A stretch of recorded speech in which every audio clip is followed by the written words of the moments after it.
খবর শুনছেন বর্তমান সংবাদ চ্যানেল থেকে। আজ জানাবো পশ্চিমবঙ্গ দেশ এবং বিশ্বের বাছাই করা গুরুত্বপূর্ণ 50টি তাজা সংবাদ। শুরুতেই জানিয়ে দেব সংবাদ শিরোনাম। বারামতি বিমান দুর্ঘটনা, দাউ দাউ করে জ্বলে উঠল বিমান, অজিত পাওয়ার সহ 6 জনের মৃত্যু। সময় দিল কমিশন, সোমবার দিল্লির নির্বাচন সদনে যাবেন মমতা অভিষেক, সঙ্গে নেবেন এসআইআর এর ক্ষতিগ্রস্তদের। সম্মান জায়গা দেয়নি বিজেপি, তৃণমূলের পতাকা হাতে নিলেন খগেন মুর্মুর প্রথম স্ত্রী অরুণা। সেলিম, মীনাক্ষী, শতরূপ সহ সিপিএম এর 1200 জনের বিরুদ্ধে মামলা করল পুলিশ। কি অভিযোগ? মোথাবাড়িতে বিরোধী শিবিরে বড়সড় ভাঙন ধরালো তৃণমূল কংগ্রেস, বিজেপি ও কংগ্রেস ছেড়ে যোগদান। জেলে ভরো, গুলি করো, আই ডোন্ট কেয়ার, মায়েরা জবাব দেবে, সিঙ্গুরের সভা থেকে বিজেপিকে চ্যালেঞ্জ মমতার। ঘাটাল মাস্টার প্ল্যানের উদ্বোধনে মুখ্যমন্ত্রী, সিঙ্গুরের মঞ্চ থেকে 20 লক্ষ বাংলার বাড়ির টাকা বিলি। এই ঘটনার যথাযথ তদন্ত প্রয়োজন, অজিত পাওয়ারের বিমান দুর্ঘটনায় মৃত্যু নিয়ে দাবি মমতার। নোবেল শান্তি পুরস্কার পেয়েছিলেন রবীন্দ্রনাথ, ভোটের আগে নীতিনের মন্তব্যে তোলপাড়, গর্জে উঠল তৃণমূল। মমতার সিঙ্গুরের সভার দিনেই শক্তি দেখালো তৃণমূল, শয়ে শয়ে মানুষ যোগ দিলেন ঘাসফুলে, ফিকে পদ্ম শিবির। এসএলএসটির দাগি শিক্ষক এবং অশিক্ষকদের তালিকা দিল এসএসসি, কেন দাগি তাও বলা হলো বিজ্ঞপ্তিতে। আনন্দপুর অগ্নিকাণ্ড নিয়ে মমতা ও সুজিতকে একযোগে আক্রমণ অর্জুনের, দেখুন কি বলছেন। সিঙ্গুর থেকে জোড়া শিল্পের কথা মমতার, একটি হয়েছে অন্যটি হবে, 40 মিনিটের বক্তৃতায় এসআইআর এবং ভোট। গঙ্গারামপুরে এসআইআর শুনানি চলাকালীন অসুস্থ হয়ে হাসপাতালে ভর্তি বিডিও অফিসের আধিকারিক। কাক ভরে তোলপাড়, ব্যাগ খুলতেই চোখ ছানা ভরা, কালঘাম ছুটল দুধে পুলিশ অফিসারদের। সিঙ্গুরে শোরগোল, বিরিয়ানির টোপ দিয়ে স্কুল পড়ুয়াদের মুখ্যমন্ত্রীর সভায় নিয়ে যাওয়ার অভিযোগ। জেল ভাষ্যে বিজেপি সভাপতি, ব্যক্তি যেই হন আমরা কাউকে ছাড়ব না। নিয়োগ দুর্নীতি প্রসঙ্গে দুর্গাপুরের সভায় মন্তব্য নীতিনের। এসআইআর এ হয়রানি নিয়ে পাল্টা তত্ত্ব বিজেপির, মমতাই শুনানির ডাক পাঠিয়ে হেনস্থা করাচ্ছেন, তোপধ্বনি নবীনের। বাংলায় স্বৈরাচারী বিজেপি ঢুকতে দেব না, সিঙ্গুরের জনসভা থেকে গর্জন তৃণমূল সভানেত্রীর। নিছক দুর্ঘটনা, রাজনীতি করবেন না, ষড়যন্ত্রের তত্ত্ব উড়িয়ে ভাইপোর মৃত্যুতে প্রতিক্রিয়া কাকা শরদের। বিমান দুর্ঘটনায় মালিককে তো ধরা হয় না, আনন্দপুর অগ্নিকাণ্ডে ধৃত গঙ্গাধরের যুক্তিতে কোর্ট রুমে ঝড়। শুনানিতে যাওয়ার পথে উলুবেড়িয়ায় পথ দুর্ঘটনায় মৃত্যু স্বামী, 2 সন্তানের, মায়ের অবস্থা আশঙ্কাজনক। মুখ্যমন্ত্রী কথা রেখেছেন, ঘাটাল মাস্টার প্ল্যানের সূচনায় আপ্লুত দেব, মমতার ভূয়সী প্রশংসা। খুচরো সমস্যায় নাকাল দেশ, সংকট মেটাতে এবার এটিএমে মিলবে 10, 20, 50 নোট, বড় সিদ্ধান্ত রিজার্ভ ব্যাংকের। আনন্দপুর অগ্নিকাণ্ডে মৃত বেড়ে 21, নিখোঁজ এখনো 12। স্বরাষ্ট্র সচিব সহ 25 অফিসারকে নির্বাচনী পর্যবেক্ষক হিসেবে নিয়োগ কমিশনের, ষড়যন্ত্র দেখছে তৃণমূল। অজিত পাওয়ারের বিমান দুর্ঘটনায় কেন সুপ্রিম নজরদারিতে তদন্ত, স্পষ্ট করলেন মুখ্যমন্ত্রী। এসআইআর শুনানিতে তলব ভাঙড়ের তাজা নেতা আরাবুল ইসলাম। সম্পর্ক নেই, আমরা একসঙ্গে থাকিও না, স্ত্রীর তৃণমূলে যোগ নিয়ে মন্তব্য খগেনের। ডিএনএ টেস্ট করে বুঝে নিন, তৃতীয় শুনানিতে ডাক পেয়ে দাদুর কবরের মাটি, ট্রাঙ্ক ভর্তি নথি নিয়ে হাজির যুবক। দলীয় পতাকার জামা গায়ে 60 কিলোমিটার পথ পাড়ি, মমতার টানে খানাকুল থেকে হেঁটে সিঙ্গুরে তাইবুল। দায়িত্ব নিয়েছিলেন অভিষেক, সেবাশ্রয় 2 এর মাধ্যমে চিকিৎসা করিয়ে নিরাময় 10 বছরের অনুরাগের। মমতার হাত শক্ত করতে হবে, কলকাতায় এসে বললেন ওমর আবদুল্লাহ। 3 জনের গলার নলি কাটা, 1 জনের দেহ ঝুলছে সিলিংয়ে, মুর্শিদাবাদে হারহিম ঘটনা। কাউকে ডিটেনশন ক্যাম্পে পাঠাতে দেব না, সিঙ্গুরে দাঁড়িয়ে আশ্বাস মুখ্যমন্ত্রীর। এসআইআর শুনানিতে আসতেই পলাতক আসামিকে তুলে নিয়ে গিয়ে খুন শত্রু গ্যাংয়ের, চাঞ্চল্য উলুবেড়িয়ায়। মেডিকেল কলেজে পা দিতেই চোর চোর স্লোগান, পড়ুয়াদের তুমুল বিক্ষোভে এলাকা ছাড়লেন তৃণমূল বিধায়ক। অজিত পাওয়ারের মৃত্যুতে গভীর শোক প্রকাশ অভিষেকের, পরিবারের প্রতি সমবেদনা। বিজেপি রাজ্যে বন্ধ গাড়ি থেকে উদ্ধার পুরোহিতের গুলিবিদ্ধ দেহ। চতুর্থবার মুখ্যমন্ত্রী হবেন মমতা, সিঙ্গুরের মাটিতে দাঁড়িয়ে প্রত্যয়ী ঘোষণা রচনার। এসআইআর আতঙ্কে মৃত্যু বাবার, দেহ বাড়িতে ফেলে শুনানি কেন্দ্রে ছুটতে হলো দুই ছেলেকে। বিমান দুর্ঘটনায় অজিত পাওয়ারের মর্মান্তিক মৃত্যু, দিল্লি সফর স্থগিত রাখলেন মমতা, তদন্ত দাবি। আকাশে শেষ যাত্রা, বিমান দুর্ঘটনায় প্রাণ হারিয়েছেন একের পর এক ভারতীয় রাজনীতিবিদ, দেখে নিন তালিকা।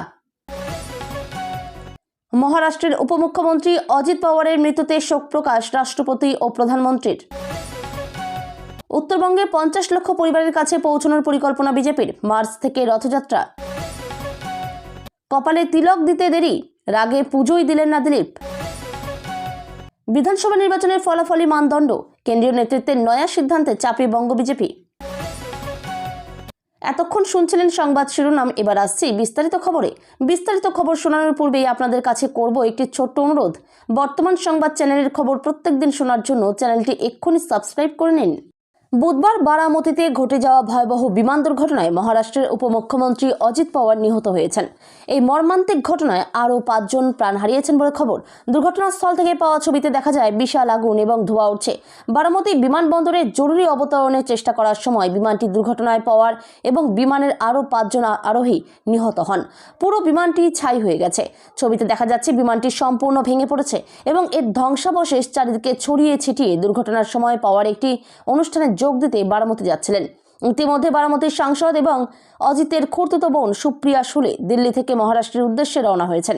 যদিও এদিন তার সংসদের বাজেট অধিবেশনে যোগ দেওয়ার কথা ছিল। পাশাপাশি অজিতের স্ত্রী সুনেত্রা পাওয়ার এবং তার ছেলে পার্থ পাওয়ারও বারামতির উদ্দেশ্যে রওনা হয়েছেন বলে শেষ পাওয়া খবরে জানা গিয়েছে। ভেঙে পড়ার পরেই বিমানটিতে আগুন ধরে যায়। এই দুর্ঘটনার পর যে সমস্ত ছবি প্রকাশ্যে এসেছে তাতে দেখা যাচ্ছে বিমানটি দাউ দাউ করে জ্বলছে। আগুন নেভানোর চেষ্টা করছে দমকল। ঘটনাস্থলে গিয়েছে পুলিশও। ডিজিসিএ এর তরফ থেকে জানানো হয়, মহারাষ্ট্রের উপমুখ্যমন্ত্রী সহ বিমানে থাকা সকলেরই মৃত্যু হয়েছে। আগামী 2রা ফেব্রুয়ারি সোমবার বিকেল 4টে নাগাদ তৃণমূলের প্রতিনিধি দলকে দিল্লিতে নির্বাচন কমিশনের দপ্তরে যেতে বলা হয়েছে। 15 জনের প্রতিনিধি দল নিয়ে দিল্লি যাবেন মমতা, সঙ্গে থাকবেন অভিষেকও। তৃণমূলের সর্বভারতীয় সাধারণ সম্পাদক অভিষেক বন্দ্যোপাধ্যায়ের সঙ্গে দলনেত্রী মমতা বন্দ্যোপাধ্যায়। তৃণমূলকে সময় দিল নির্বাচন কমিশন। আগামী 2রা ফেব্রুয়ারি সোমবার বিকেল 4টে নাগাদ তৃণমূলের প্রতিনিধি দলকে দিল্লিতে নির্বাচন কমিশনের দপ্তরে যেতে বলা হয়েছে। সূত্রের খবর, দলনেত্রী মমতা বন্দ্যোপাধ্যায়কে চিঠি দিয়ে কথা জানিয়েছে কমিশন। সোমবারই মমতা দিল্লিতে যাবেন বলে খবর নবান্ন সূত্রে। তার সঙ্গে থাকবেন দলের সর্বভারতীয় সাধারণ সম্পাদক অভিষেক বন্দ্যোপাধ্যায় সহ কয়েকজন সাংসদ। এছাড়া এসআইআর আতঙ্কে মৃতদের পরিবারের কয়েকজন সদস্য তৃণমূলের প্রতিনিধি দলে থাকতে পারেন। রাজ্যে ভোটার তালিকার বিশেষ নিবিড় সংশোধন সংক্রান্ত বিভিন্ন সমস্যা নিয়ে সর্বভারতীয় স্তরে প্রতিবাদ জানাতে বুধবারই দিল্লি যাওয়ার কথা ছিল মমতার। দুপুরে হুগলির সিঙ্গুরে জনসভা করেছেন তিনি। তারপরেই রাজধানীর উদ্দেশ্যে তার রওনা হওয়ার কথা ছিল। কিন্তু বুধবার সকালে বিমান দুর্ঘটনায় মৃত্যু হয়েছে মহারাষ্ট্রের উপমুখ্যমন্ত্রী অজিত পাওয়ারের। সেই ঘটনায় শোক প্রকাশ করেন মমতা। তারপরেই নবান্ন থেকে তার দিল্লি যাত্রা স্থগিত করার কথা জানানো হয়। কারণ হিসেবে পরে আনন্দপুরের অগ্নিকাণ্ডের কথাও জানান মুখ্যমন্ত্রী। সিঙ্গুর থেকে তিনি জানিয়েছিলেন 2-1 দিনের মধ্যেই দিল্লি যাবেন। এরপর বিকেলে কমিশন তার দলকে সময় দিল। কমিশন জানিয়েছে তৃণমূলের মোট 15 জনের প্রতিনিধি দল নির্বাচন সদনে যেতে পারবে। কমিশনের কর্তাদের সঙ্গে এসআইআর নিয়ে তাদের বৈঠক হবে। তৃণমূল সূত্রে জানা গিয়েছে, জীবিত হয়েও কমিশনের খাতায় যারা মৃত তাদের কয়েকজনকে 15 জনের প্রতিনিধি দলে রাখা হবে। সম্মান জায়গা দেয়নি সিপিএম বিজেপি। মুখ্যমন্ত্রী মমতা বন্দ্যোপাধ্যায় ও তৃণমূলের সর্বভারতীয় সাধারণ সম্পাদক অভিষেক বন্দ্যোপাধ্যায়ের কাজে অনুপ্রাণিত হয়ে তৃণমূলে যোগ দিলেন বিজেপির সাংসদ খগেন মুর্মুর প্রথম স্ত্রী অরুণা মার্ডি। আজ বুধবার কলকাতার তৃণমূল ভবনে রাজ্যের শিক্ষামন্ত্রী ব্রাত্য বসু ও বনমন্ত্রী বীরবাহা হাসদার উপস্থিতিতে তৃণমূলের পতাকা হাতে তুলে নেন অরুণা। এদিন তৃণমূলে যোগ দিয়ে অরুণা বলেন, আমি সিপিএম বিজেপির সঙ্গেও ছিলাম, কিন্তু সেখানে তেমন জায়গা পাইনি। আমি SC/ST মহিলাদের নিয়ে বেশি করে কাজ করতে চাই, তাই এই দলে এলাম। ব্রাত্য বসু জানান, অরুণা একসময় সিপিএম করতেন, গণতান্ত্রিক মহিলা মোর্চার নেত্রী ছিলেন। খগেন মুর্মু যখন সিপিএম ছেড়ে বিজেপিতে যোগ দেন, তিনিও বিজেপিতে যোগ দেন। মালদহ উত্তর লোকসভা কেন্দ্রের প্রার্থী হন। সেই সময়ে তার হয়ে প্রচারে করেন অরুণা। তিনি তৃণমূলে যোগ দিলেন। বীরবাহা হাসদা বলেন, কোনো আদিবাসী বিজেপিকে সমর্থন করতে পারে না। বাংলার বিধানসভায় পাশ হলেও এখনও সারি ধর্মকে স্বীকৃতি দেয়নি কেন্দ্র। আরও খবর, নোবেল শান্তি পেয়েছিলেন রবীন্দ্রনাথ। খুলে গেল বাংলা বিরোধী বিজেপি সভাপতির মুখোশ। স্বামী বিজেপির সাংসদ, স্ত্রী কেন বিরোধী দলে? অরুণা সাফ জবাব। সকলেরই একটা আলাদা মত থাকে, আর উনিও তো সিপিএম থেকে বিজেপিতে গিয়েছেন। মমতা বন্দ্যোপাধ্যায়, অভিষেক বন্দ্যোপাধ্যায়ের কাজ আমার ভালো লাগে, তাই আমি তৃণমূলে এলাম। এক বাড়িতে দুটো পৃথক দলে থাকলে সেটা অস্বাভাবিকও কিছু না। সামনেই বাংলায় বিধানসভা নির্বাচন, তার আগে বিজেপির সাংসদ খগেন মুর্মুর স্ত্রী অরুণার তৃণমূলে যোগদান অত্যন্ত তাৎপর্যপূর্ণ বলে মত রাজনৈতিক মহলের। পুলিশ সূত্রে খবর যে 1200 জনের বিরুদ্ধে মামলা হয়েছে, তাদের মধ্যে রাজ্য এবং জেলার স্তরের মোট 34 জন নেতা রয়েছেন। সিপিএম এর রাজ্য সম্পাদক মোহাম্মদ সেলিম, নেত্রী মীনাক্ষী মুখোপাধ্যায়, রাজ্য কমিটির সদস্য শতরূপ ঘোষ সহ মোট 1200 জনের বিরুদ্ধে মামলা করল মালদহ জেলা পুলিশ। এ নিয়ে বুধবার রাজনৈতিক চাপানোতর জেলায় সিপিএম এর অভিযোগ, শাসক দলের কথাই এই ষড়যন্ত্র করেছে পুলিশ। পাল্টা সিপিএমকে তোপ দেখেছে তৃণমূল। গত 24শে জানুয়ারি মালদহের ইংরেজবাজার শহরের রথবাড়ি মোড়ে জনসভা করে সিপিএম। এখন পুলিশ জানিয়েছে বিনা অনুমতিতে রাজ্য সড়কে অবরোধ করে সভা হয়েছিল, এজন্য মামলা রুজু হয়েছে। পুলিশের একটি সূত্রে খবর যে 1200 জনের বিরুদ্ধে মামলা হয়েছে, তাদের মধ্যে রাজ্য এবং জেলা স্তরের মোট 34 জন নেতা রয়েছেন। সেদিন ইংরেজবাজারের সভায় উপস্থিত ছিলেন সিপিএম এর রাজ্য সম্পাদক স্বয়ং। তাছাড়াও মীনাক্ষী, শতরূপদের মতো রাজ্য সিপিএম এর প্রথম সারির নেতৃত্ব ছিলেন। তখনই সিপিএম নেতৃত্ব অভিযোগ করে যে সভার জন্য প্রথমে ইংরেজবাজার শহরের বৃন্দাবনী মাঠ চেয়েছিল তারা, কিন্তু জেলা প্রশাসন অনুমতি দেয়নি। তারপর মালদহ কলেজ মাঠেও সভা করার অনুমতি চাওয়া হয়েছিল, কিন্তু স্কুলের পরীক্ষার কারণ দর্শিয়ে সেটিও বাতিল করা হয়। তারপর ইংরেজবাজার শহরের রথবাড়ি এলাকার রাজ্য সড়কের ওপরে জনসভা করার সিদ্ধান্ত নেয় তারা। এবার সেই সভার জন্য পদক্ষেপ করল পুলিশ। মালদহ জেলা সিপিএম এর সম্পাদক কৌশিক মিশ্র বলেন, বিরোধী পক্ষ হিসেবে সিপিএম ক্রমশ উঠে আসছে, তাই সিপিএমকে আটকানোর প্রয়াস চলছে। হুঁশিয়ারি দিয়ে তিনি কি বলছেন শুনে নেব। মালদার মোথাবাড়ি বিধানসভা এলাকায় বিরোধী শিবিরের বড়সড় ভাঙন ধরালো রাজ্যের শাসক দল তৃণমূল কংগ্রেস। বিজেপি ও কংগ্রেস ছেড়ে একাধিক নেতাকর্মী যোগ দিলেন তৃণমূলে। শুক্রবার মোথাবাড়ি বিধানসভার রাজনগর অঞ্চলের অঞ্চল সভাপতি মোহাম্মদ টুমিন শেখ, রাজনগর অঞ্চলের বিজেপির পঞ্চায়েত সদস্য শোভা মণ্ডল, তার স্বামী নিবারণ মণ্ডল সহ আরও বেশ কয়েকজন সমর্থক আনুষ্ঠানিকভাবে তৃণমূল কংগ্রেসে যোগদান করেন। এদিন তারা মোথাবাড়ি বিধানসভা তৃণমূল কংগ্রেস কার্যালয়ে এসে হাতে তৃণমূলের দলীয় পতাকা তুলে নেন। নবাগতদের হাতে পতাকা তুলে দিয়ে দলের স্বাগত জানান মোথাবাড়ির তৃণমূল বিধায়ক তথা রাজ্যের মন্ত্রী সাবিনা ইয়াসমিন। এই যোগদান ঘিরে স্থানীয় রাজনৈতিক মহলে যথেষ্ট আলোড়ন সৃষ্টি হয়েছে। যোগদানের পর রাজনগর অঞ্চল কংগ্রেসের সভাপতি টুমিন শেখ বলেন, মুখ্যমন্ত্রী মমতা বন্দ্যোপাধ্যায়ের উন্নয়নের জোয়ার এবং জনমুখী কাজ দেখে আমি গভীরভাবে অনুপ্রাণিত। মানুষের স্বার্থে কাজ করতেই কংগ্রেস ছেড়ে মন্ত্রী সাবিনা ইয়াসমিনের হাত ধরে তৃণমূল কংগ্রেসে যোগ দিলাম। একই সঙ্গে তিনি জানান, রাজনগর অঞ্চলের সার্বিক উন্নয়নে তৃণমূল কংগ্রেসের সঙ্গে থেকে কাজ করতে চান। মন্ত্রী সাবিনা ইয়াসমিন বলেন, তৃণমূল কংগ্রেস মানুষের দল, যারা উন্নয়ন ও শান্তির রাজনীতিতে বিশ্বাস করেন, তারা আজ দলে যোগ দিচ্ছেন। আগামী দিনে মোথাবাড়ি বিধানসভা এলাকায় আরও শক্তিশালী হবে তৃণমূল। বিজেপির বিরুদ্ধে তুমুল লড়াই যেভাবে প্রতিদিন মমতা বন্দ্যোপাধ্যায় করছেন, তাতে অনুপ্রাণিত হয়ে বিজেপি এবং কংগ্রেস ছেড়ে একাধিক নেতাকর্মীরা কংগ্রেসে যোগ দেন। উদ্দেশ্য একটাই, উন্নয়নের জোয়ারে শরিক হওয়া, মামাটি মানুষের উন্নয়নকে আরও দ্রুত গতিতে এগিয়ে নিয়ে যাওয়া, বিধানসভা নির্বাচনে তৃণমূল কংগ্রেসের জয়কে নিশ্চিত করা। সিঙ্গুর থেকে শুরু হয়েছিল 34 বছরের বাম শাসনের পতনের পথ চলা। সেই সিঙ্গুরের পূর্ণভূমি ছুঁয়েই এবার বাংলার মাটিতে বিজেপিকে রুখে দেওয়ার শপথ নিলেন মুখ্যমন্ত্রী মমতা বন্দ্যোপাধ্যায়। বুধবার সিঙ্গুরের সভা থেকে জনতার উদ্দেশ্যে স্পষ্ট ঘোষণা, বিজেপিকে বাংলার মাটিতে ঢুকতে দেব না। এদিন সিঙ্গুরের মাটি থেকে 41 মিনিটের বক্তব্যের বেশিরভাগ সময়ই মমতার কণ্ঠে ছিল হুঁশিয়ারি, কটাক্ষ। একবার 10,000 টাকা আর ইলেকশনের পরেই বুলডোজার, এই হচ্ছে ওদের নীতি। একই সঙ্গে এসআইআর ইস্যুতে কেন্দ্র ও নির্বাচন কমিশনকে এক বন্ধনীতে রেখে আক্রমণের সুর আরও চড়ান মুখ্যমন্ত্রী। বাংলার কোনো যোগ্য ভোটারের নাম বাদ গেলে তিনি যে চুপ করে থাকবেন না, তা স্পষ্ট করে বলেন। নাটকীয় ভঙ্গিতে তার ঘোষণা, আমাকে তোমরা ঘেঁচু করবে, জেলে ভরো, গুলি করো, আই ডোন্ট কেয়ার, আমি সব কিছুর জন্য তৈরি। আমি জেলে গেলে মায়েরা জবাব দেবে, বোনেরা জবাব দেবে, ঘরে ঘরে নাড়ু তৈরি হবে। এরপর খানিক থেমে জনতার দিকে তাকিয়ে প্রশ্ন তোলেন মুখ্যমন্ত্রী, নাড়ুর অপোজিট কি মিলিয়ে বলো। প্রথম অক্ষর বলে দিচ্ছি, ঝয়ে কার। সঙ্গে সঙ্গেই মাঠ জুড়ে একসঙ্গে গর্জে ওঠে উত্তর ঝাঁটা। মমতা জানান, এসআইআর নিয়ে কেন্দ্র কমিশনের চক্রান্ত রুখতেই সিঙ্গুরের মাটি ছুঁয়ে তিনি দিল্লি যাবেন। যদিও বুধবারই তার দিল্লি সফরের কথা ছিল, কিন্তু সকালে মহারাষ্ট্রের উপমুখ্যমন্ত্রী অজিত পাওয়ারের বিমান দুর্ঘটনায় মৃত্যুর খবর পেয়ে সফর একদিন পিছিয়ে দেওয়া হয়েছে। বছরের পর বছর বন্যার আতঙ্ক, অবশেষে তার অবসান ঘটানোর পথে ঘাটাল। বুধবার হুগলির সিঙ্গুর থেকে বহু প্রতীক্ষিত ঘাটাল মাস্টার প্ল্যানের উদ্বোধন করলেন মুখ্যমন্ত্রী মমতা বন্দ্যোপাধ্যায়।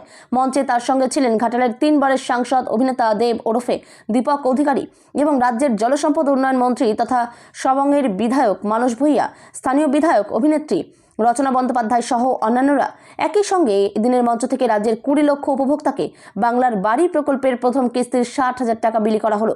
এই খাতে রাজ্যের ব্যয় হবে 24,180 কোটি টাকা। এই মঞ্চ থেকেই মোট 1077টি প্রকল্পের উদ্বোধন করেন রাজ্যের প্রশাসনিক প্রধান, যার অর্থমূল্য 5,694 কোটি টাকা, এবং 616টি প্রকল্পের শিলান্যাস, যার অর্থমূল্য 2,183 কোটি টাকা। মুখ্যমন্ত্রী জানিয়ে দেন, ঘাটাল মাস্টার প্ল্যান ঘাটালবাসীর দীর্ঘদিনের দাবি হলেও কেন্দ্রীয় বঞ্চনার কারণেই এতদিন প্রকল্প আলোর মুখ দেখেনি। 2014 সালে আর্থিক সাহায্যের প্রস্তাব পাঠানো হয় কেন্দ্রীয় সরকারের কাছে, কিন্তু কেন্দ্র তাতে কর্ণপাত করেনি। তার ঘোষণা, কেন্দ্রের সাহায্য ছাড়াই রাজ্য সরকার নিজেদের ফান্ড থেকে এই প্রকল্প বাস্তবায়ন করছে। প্রাথমিকভাবে 1,500 কোটি টাকা বরাদ্দ করা হয়েছে এবং 2027 সালের মার্চ মাসের মধ্যে প্রকল্প শেষ করার সময় ধার্য করা হয়েছে বলে তিনি জানান। মমতা বলেন, ঘাটালের মানুষ বছরের পর বছর জল যন্ত্রণার শিকার। এই প্রকল্প তাদের স্থায়ী সমাধান দেবে।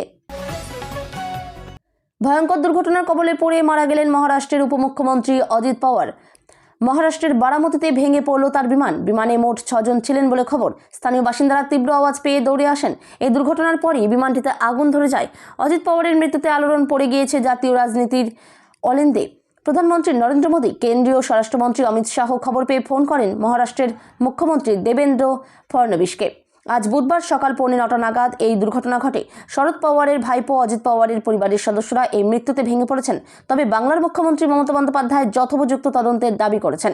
এদিকে এনসিপি নেতা তথা মহারাষ্ট্রের উপমুখ্যমন্ত্রী অজিত পাওয়ারের বুধবার বারামতিতে 4টি সভা ছিল। জেলা পরিষদ নির্বাচনের প্রচার করার কথা ছিল তার। আজ সকালে ওই ছোট বিমানে অজিত পাওয়ার ও তার দেহরক্ষীরা ছিলেন। বারামতির কাছে কোনো সমস্যা হওয়ায় জরুরি অবতরণের চেষ্টা করেন পাইলট। তখনই বিমানটি ভেঙে পড়ে। তারপর আগুন ধরে যায়। এই ঘটনার কথা শুনেই এক্স হ্যান্ডেলে পোস্ট করেন, নিজের শোক প্রকাশ করেছেন মমতা বন্দ্যোপাধ্যায়। রবীন্দ্রনাথ ঠাকুর নোবেল শান্তি পুরস্কার পেয়েছিলেন, এমনই মন্তব্য করে বিতর্কে জড়ালেন বিজেপির নবনিযুক্ত সর্বভারতীয় সভাপতি নীতিন নবীন।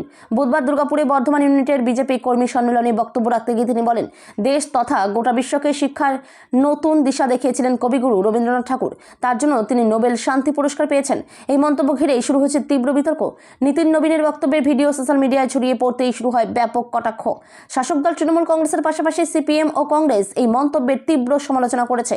বিরোধীদের অভিযোগ, বাঙালির সংস্কৃতি ও মনীষীদের বারে বারে টেনে এনে অপমান করছেন বিজেপির শীর্ষ নেতৃত্ব। আগামী পশ্চিমবঙ্গ বিধানসভা নির্বাচনকে সামনে রেখে বাঙালি ভোটারদের মন পেতে নীতিন নবীন তার ভাষণে রাজা রামমোহন রায়, ঈশ্বরচন্দ্র বিদ্যাসাগর, রবীন্দ্রনাথ ঠাকুর, কাজী নজরুল ইসলাম, উত্তম কুমার ও সত্যজিৎ রায় সহ একাধিক বাঙালি মনীষীর নাম উল্লেখ করেন। তিনি দুর্গাপুরের স্টিল সিটির রাজীব গান্ধী ময়দানে কমল মেলা উদ্বোধন উপলক্ষে এই সভায় বক্তব্য রাখেন। এদিন দুর্গাপুরে বিজেপির রাজ্য নেতৃত্বের সঙ্গে একটি উচ্চ পর্যায়ের বৈঠকও করেন বিজেপির সর্বভারতীয় সভাপতি।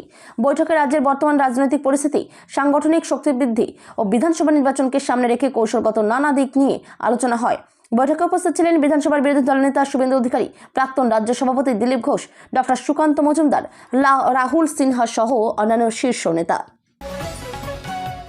মালদার মোথাবাড়ি বিধানসভা এলাকায় বিরোধী শিবিরের বড়সড় ভাঙন ধরালো তৃণমূল কংগ্রেস। বুধবার দুপুরে মোথাবাড়ি বিধানসভার রাজনগর অঞ্চলে কংগ্রেস ও বিজেপি ছেড়ে শতাধিক কর্মী সমর্থক তৃণমূলে যোগদান করেন। রাজনগর অঞ্চল কংগ্রেসের সভাপতি মোহাম্মদ রাজনগর অঞ্চল কংগ্রেসের সভাপতি মোহাম্মদ টুমিন শেখ, রাজনগর গ্রাম পঞ্চায়েতের বিজেপি সদস্যা শোভা মণ্ডল এবং তার স্বামী স্থানীয় বিজেপি নেতা নিবারণ মণ্ডল এদিন মন্ত্রী সাবিনা ইয়াসমিনের উপস্থিতিতে তৃণমূল কংগ্রেসে যোগ দেন। এদিন মোথাবাড়ি বিধানসভার রাজনগর এলাকার তৃণমূল কার্যালয়ে যোগদান কর্মসূচির আয়োজন করা হয়। সেখানে নবাগতদের হাতে তৃণমূলের দলীয় পতাকা তুলে দিয়ে দলের স্বাগত জানান মোথাবাড়ির তৃণমূল বিধায়ক তথা রাজ্যের উত্তরবঙ্গ উন্নয়ন দপ্তরের রাষ্ট্রমন্ত্রী সাবিনা ইয়াসমিন। বিজেপি ও কংগ্রেস ছেড়ে আসা শুভ মণ্ডল ও মোহাম্মদ টুমিন শেখ জানান, দীর্ঘদিন ধরে দলে থাকলেও তারা কোনো যোগ্য মর্যাদা পাননি। তাদের অভিযোগ, বিভিন্ন সময়ে দলের কর্মী সমর্থকরা হয়রানি ও নির্যাতনের শিকার হলেও জেলা নেতৃত্ব পাশে দাঁড়ায়নি। পাশাপাশি বিরোধী দলে থেকে সাধারণ মানুষের জন্য কোনো উন্নয়নমূলক কাজ করাও সম্ভব হচ্ছিল না বলে জানান তারা। যোগদানকারীদের আরও বক্তব্য, রাজ্য জুড়ে মুখ্যমন্ত্রী মমতা বন্দ্যোপাধ্যায়ের নেতৃত্বে যেভাবে উন্নয়নমূলক কাজ এবং একাধিক জনমুখী সরকারি প্রকল্প বাস্তবায়িত হয়েছে, তাতেই অনুপ্রাণিত হয়ে তারা তৃণমূলে যোগ দেওয়ার সিদ্ধান্ত নিয়েছেন। তৃণমূলে এসে সাধারণ মানুষের পাশে থেকে কাজ করার সুযোগ পাবেন বলেই তাদের বিশ্বাস। এ বিষয়ে মন্ত্রী সাবিনা ইয়াসমিন বলেন, মুখ্যমন্ত্রী মমতা বন্দ্যোপাধ্যায় ও সর্বভারতীয় সাধারণ সম্পাদক অভিষেক বন্দ্যোপাধ্যায়ের অনুপ্রেরণায় রাজ্য জুড়ে বিজেপি ও কংগ্রেস ছেড়ে বহু নেতাকর্মী তৃণমূল কংগ্রেসে যোগদান করছেন। সামনে বিধানসভা নির্বাচন, তাই মালদা জেলার 12টি আসন দখল করাই দলের লক্ষ্য। সেই উদ্দেশ্যেই বিভিন্ন ব্লক ও অঞ্চলে ধারাবাহিকভাবে যোগদান কর্মসূচি চলছে। তিনি আরও বলেন, রাজ্য সরকারের উন্নয়নমূলক কাজ দেখেই এদিন বিজেপি ও কংগ্রেসের বহু পুরনো কর্মী তৃণমূলে যোগদান করেছেন।